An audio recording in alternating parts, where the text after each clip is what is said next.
Mula sa Mahiwagang Burnay. Mahiwagang Burnay. Mahiwagang Burnay. Ang kwento.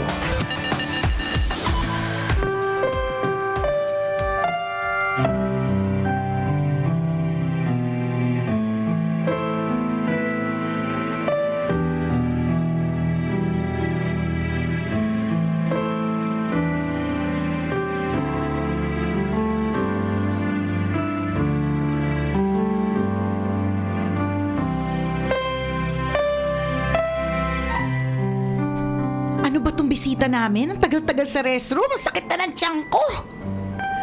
Natatandaan ko, 9 years old pa lang ako noon sa may lumang bahay namin. Nasa may pintuan ako ng banyo, hawak ang tiyan ko at pumapadyak-padyak. Nung araw kasi na yon, may mga bisita kaming mga balikbayan. Medyo naparami ang nakain kong tsokolate. Nakita ako ni Mama na namimilipit. Sabi niya, "Hoy, doon ka na lang magbanyo sa kabila." Ang sabi niya. "Sa bodega po, naku, ayoko po, madilim doon, Ma, samahan mo na lang ako." Sagot ko sa kanya, "Ikaw na lang, kaya mo yan. Big boy ka na, aasikasuhin ko pa yung mga bisita namin." Di no choice ako. Nilakasan ko na lang ang loob ko. Yung bodega namin ay bahagi ng naunang ipinatayong bahay ng stepdad. Doon namatay ang unang asawa niya at ang panganay na anak niya dito. Nakapikit ako habang kinakapa ang switch ng ilaw. Aandap-andap ang fluorescent light pagbukas ko ng banyo. "Ay, sorry po, akala ko po walang tao." Ang sabi ko sa matandang babae na gumagamit ng banyo. Ngumiti lang ang matanda sa akin. Naghintay na lamang ako sa labas ng pintuan ng bodega. Sakto, biglang lumabas si Mama. "Oh, hindi ka pa din nakapagbanyo?" May tao po kasi sa banyo dyan sa bodega, yung matanda." "Matanda? Wala namang matanda dito, ah." Yan na naman. Ayun na naman. Pag matanda nakakatakot.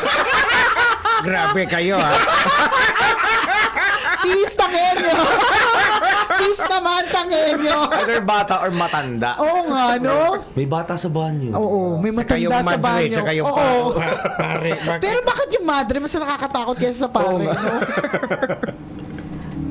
Matanda? Wala namang matanda dito, ah. Yung mga bisita natin mag-asawa at wala silang kasamang matanda.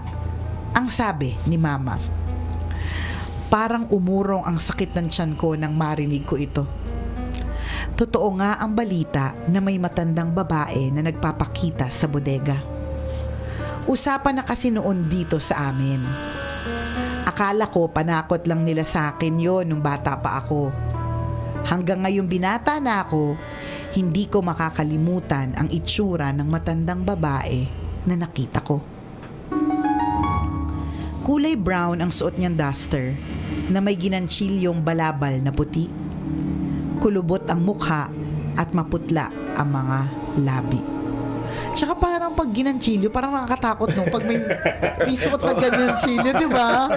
Parang lolang ng ano. Nangingilabot pa din ako pag naalala ko ang mga nangyari. Ayaw ko man tanggapin, pero sa huli, nalaman ko na active pala ang third eye ko. Binata na ako noon. Nag-aaral ng dentistry sa Maynila.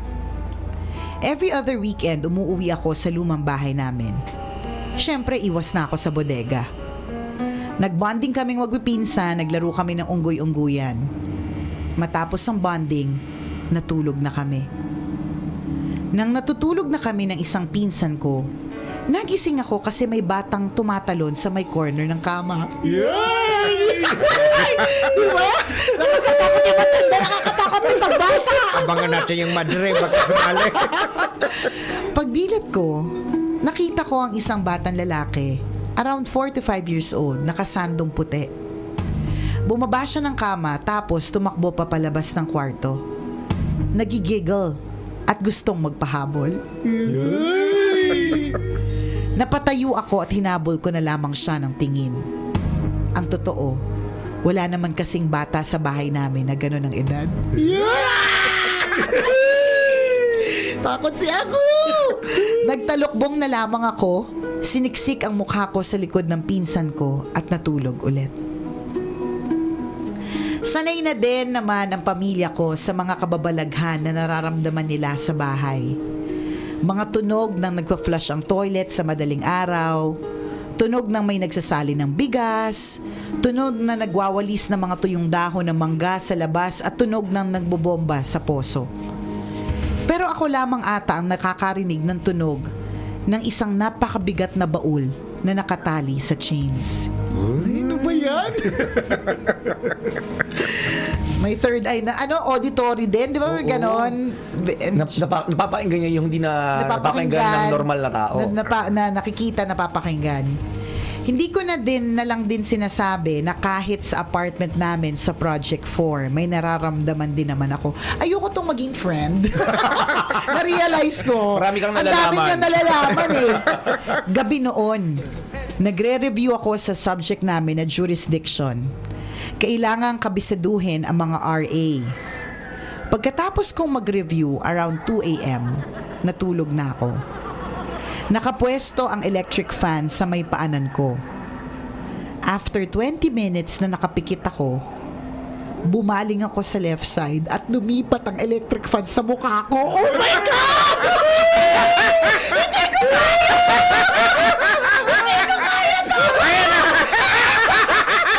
Nakakatakot.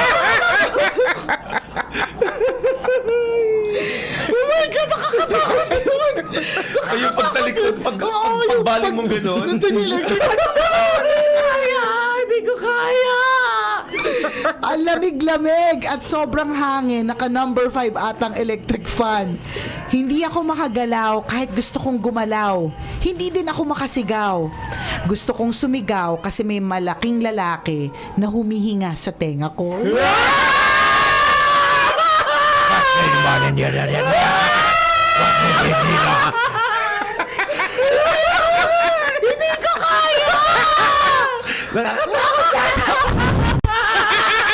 Ito batang henyo ha. Gusto kong sumigaw kasi may malaking lalaki na humihinga sa tenga ko. Malaki na malalim ang boses.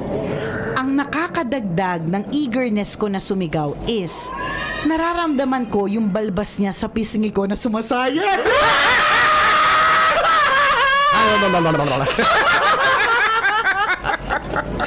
Gus! Kunay! Pinilit kong igalaw ang paa ko and thank God na igalaw ko. As soon as naigalaw ko na wala na ang entity at ang electric fan ay bumalik na sa paanan ko. Napabalikwas ako ng bed. Hingal na hingal. Nag-pray. Pumasa naman ako with flying colors sa subject pero hindi pasado na makalimutan mo mag-pray bago matulog. Regardless kung sobrang pagod ka na, otherwise, baka dalawin ka ng higanteng yon. Hanggang ngayon na nasa Amerika na kami, may mga paramdam din. Pero hindi ko na ikukwento. Baka maihina ang tambalan at baka atakihin pa si Tanghenyo. Ako po si Noy, tambalanista from Vegas. At ito ang super unusual story ko. Bawiin mo yung sinabi mo kanina. Alin? Yung ayaw mong maging kaibigan. Nasa Vegas. Oo nga eh. Alam mo naman, nagjo-joke kami dito. Nasa Vegas ka pala. Hindi ka na, dapat inumpisahan mo, ako po ay taga-Amerika na ngayon. Ay, nako, nakakalurking. Hindi naman yan, nakakatakot Grabe, naman. no? Ay, huwag mo na ako takutin, masyado na akong takot, ha? Iniisip ko nga baka lasing ka lang. Baka naman sa mga pagkakataong Or baka sobrang bangag sa pag-aaral. puyat ka lang, nag-hallucinate ka kaya na. minsan, di ba, parang di ba, parang thin line difference between yung antok ka sa totoo, sa realidad, sa ganyan. Pagpagod, yung mga ganun. But anyways, Baka naman panaginip po ng lahat to. pero confirmed naman na meron siyang third Consistent eye. kasi, Oo, consistent siya mula sa, ay sorry po, dito sa matanda na nasa CR. Oh my God. Alam mo yung wala namang tao sa bodega, tapos may tao sa CR. Tapos wala Yung- namang nakatayo Oo. sa likod. Tapos biglang may nakatayo.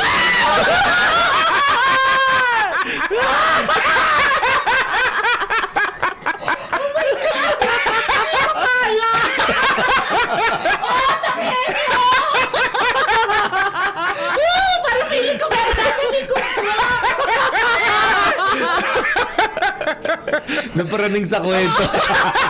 May, alam mo, parang, kasi Oo, alam mo, may nakatayo pala sa likod mo, di ba? Andun yung matanda tsaka yung bata. Nakakatakot. Hindi na-imagine ko yung sa bodega, yung parang, Oo. yung matanda, hindi naman, nakakatakot. Bakit nakakatakot pag hindi nakaharap sa'yo? Oo. Yung pag nakatalikod, di ba? Nakakatakot. So kaya harap sa'yo pa konti-konti, tapos nakangiting nakangiti. Oo. no? Uy, meron na nakita ko yung billboard ng It. Naalala ko lang. May Oo. part 2 na. Oo. Matagal na actually. Matagal na ba? Hindi na Matagal na may sequel. Oo, ang tagal ng sequel. Parang kailangan ko balikan yata yung It 1 eh. Pero hindi, naalala ko lang yung ngiti ng ngiti-ngiti kasi yung nakakatakot sa Ang laki-laki It. ng Napanood mo bibig. ba? Ang laki-laki ng bibig na ang daming ipin. Oo, yung Hanggang clown. ngayon nasa utak ko yun Tapos bilog na eh. bilog yung mata, tapos nakangiti sa yung gano'n, no? Di ba yung laki-laki ng ngiti? Unang kinatakutan ko na maraming ngipin yung Minions na purple eh.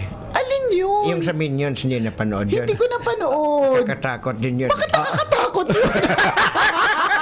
Kasi dami ding ngipin. Marami ding Ano ngipin. weird kasi. Kung nakakatakot yung madaming ngipin, nakakatakot din yung walang ngipin. Oy, hinahinay ka naman kay Tanghenyo. Huwag ka naman ganon, di ba? Well, kainggit-inggit na taga Vegas ka at maayos ang buhay mo dyan. Oo. Pero hindi kami naiinggit sa pagiging ano mo. Pagiging pagkakaroon mo ng third eye. Bakit gano'n, no? Pag mga banyo, talaga sa banyo nyo, di ba? Ano? Ano na naman? Di ba yung mga pagtulo ng tubig sa shower? Nadala na to sa akin. Wala na tiwala sa mga kwento. Naiinis ako kasi parang feeling ko may tao. Tapos alam mo, nakapatay pa yung screen dito. Direct ano natin, ipa natin yung widescreen. Mamaya may lalabas na mukha ng babae. Eh hindi nagpapan. Hindi pala nagpapan. Hindi yung yung itim pa tong background. Biglang Nakatakot. may lalabas yung mukha ng matanda. Nakatakot. Hindi, pero bakit banyo? Laging Lagi sa banyo. What's up with the banyo? May experience din ako Doon may ganyan kwento. eh. Kay Tanghenyo may kwento yung mga na-experience mo sa banyo. Hindi, ito yung mga sa bahay nyo. Yung tabo Ayan. na nasa loob ng Oh. timba. Di ba, Parang oo nga. feeling ko may tao. Lasing ka ba? Hindi naman. Kasi yung Tanghenyo, yung pagkakaturo niya kasi kanina. Yung pagturo kasi ni Tanghenyo kanina parang meron kasi. Kasi nakakatakot. Parang Alam yung binabalis sa likod. Para kasi ang taas niya. Higante ba yun? Hindi nga siya sa yun eh. Otot mo ba yun eh? Ay, Di ba, ang nako. daming ganap talaga sa banyo. Yung tabo sa Anong timbahan nyo. Tabo? Tabo. Sa timbahan nyo. Oh, kwento mo kay Tanghenyo yan. Alam ko na yan sa akin Oo, galing yung kwento kalahati. yan. Kwento mo sa kanya.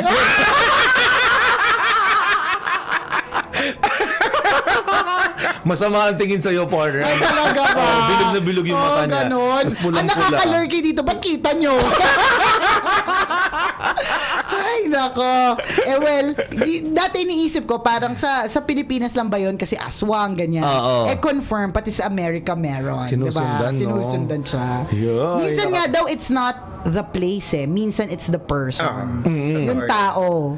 Pag nagustuhan ka talaga ng mga elementals eh, susundan ka kahit saan ka pumunta. Bukas talaga kasi. Oo, so alam nila. Kasi nakikita niya. Nakakatakot. Paano pag sumama sa bahay niyo mamaya, partner, no? Ay, hindi, partner. Masikip Nakakatakot. sa amin. Masikip sa amin. Sabi na, may Baka sa inyo, malaki bahay nyo eh. 4 floors. Amin, maliit lang bahay namin, partner. Sa inyo sasama kasi may space. Makakapag-tumbling sila doon. Hindi, marami na dun siksikan na dun eh. Ang dami na masyado. Sa inyo ba? Sa inyo Tanghenyo? Sa bahay nyo sa Cavite meron? Parang wala akong nararamdaman. Or baka kasi pag maingay yung bahay. Pag maligalig, pag Oo, masaya. pag maligalig. Pag masaya.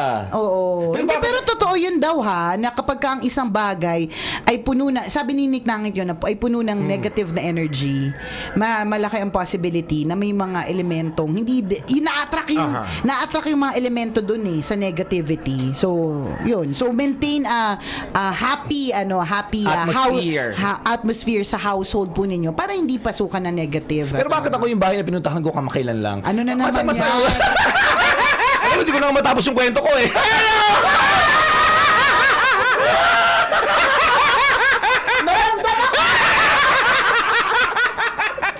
Nakakatakot. Sobra. Yan yung matanda nga harap sa mamaya pagbukas mo ng banyo. Sa CR ng mga babae, pagbukas nyo, may nakaupong ganyan. Oh my God. Tama na po. Tama na. Ano ba yan? Itabi mo kay Nicole. Itabi mo kay Nicole yung picture. Grabe talaga yan, no? Nakakatakot talaga siya. Okay, overtime na. 9:20 na. Ay, di pa kaya. May 2 minutes pa. Hindi, lagi tayo magdadasal. mga Tama, kabisyo. tama. Lagi. Ayan yung pinanghahawakan natin lagi, di ba? In fear, hindi lang dahil dito sa yung mga elemental na ganyan, but anything na sa buhay po natin na nakakatakot, di ba? Natatakot tayo manligaw, natatakot mag-apply ng trabaho, natatakot mawala ng trabaho, natatakot, yun, always pray. Ayun ang ating best armor, mga kaibigan. Trot! At dapat lang talaga maging happy para hindi rin tayo nakakaisip ng mga kung ano-anong kademonyohan. Correct. Kasi pag nag-start tayo mag-isip ng kung ano-ano, unti-unti na yan eh. Diba? Magbukas ka ng gripo, feeling mo may kasama ka. And it's Magluto ka, napapraning ka. Oo, feeling mo may nasa likod mo. Nagpiprito ka, feeling mo yung usok, nagfo-form mo. Ay, di ba? Pag problemado ka, nasa isip ko pa ng isip na kung ano, no? Praning ka na eh. Correct. It Tapos might ganun ka not- na ganun sa likod. It might not even be yung bukas yung third eye mo eh, because of yung praning ka, yung malungkot ka. Tama, Kung tama. ano-ano yun iba. So, Hallucination. nag-hallucinate ka. So, always try to maintain an atmosphere of happiness. Tapusin na natin to. Kasi feeling ko naghahanda yung mga taga-new media ng ng panakot sa akin. Panggulat eh. sa'yo. Nagpiprito ka, biglang may madre na lumabas sa Takot. Kahit wala naman talaga. Winner yung kwento niya. Nasa tapat niya ng electric Oo. fan. Oh my God. Tsaka sumasayad yung Nakakatakot. Ayoko na. Itigil na natin to. Sakit na ng tenga ng mga tao. Bunga ng malikot na imahinasyon. Diyos ko, Lord. Natatakot na sa tinatakot Ayoko yung na. sarili. Ayoko na. Itigil na natin ito. Ay, nako. Yeah. Dasal lang kayo pag feeling nyo napapaligiran kayo ng masasamang element. At negative na elements. Yes. Mga kabisyo, maraming salamat kayo po ay nakatutok sa tambalan. Enjoy the rest of your day. Muli ako po si Nicole Ayala. At ako naman si Cambio King Chris Chuper. Na nagpapaalala, Walang matatag na relasyon sa malanding may determinasyon. Yun! Ang programang Walang Problema. Is your number one SM radio station. Love Radio. Partner! Yes, partner. Balita ko, naghahanap ka daw ng bagong smartphone. Aba, partner, syempre gusto ko yung maganda yung camera. Perfect.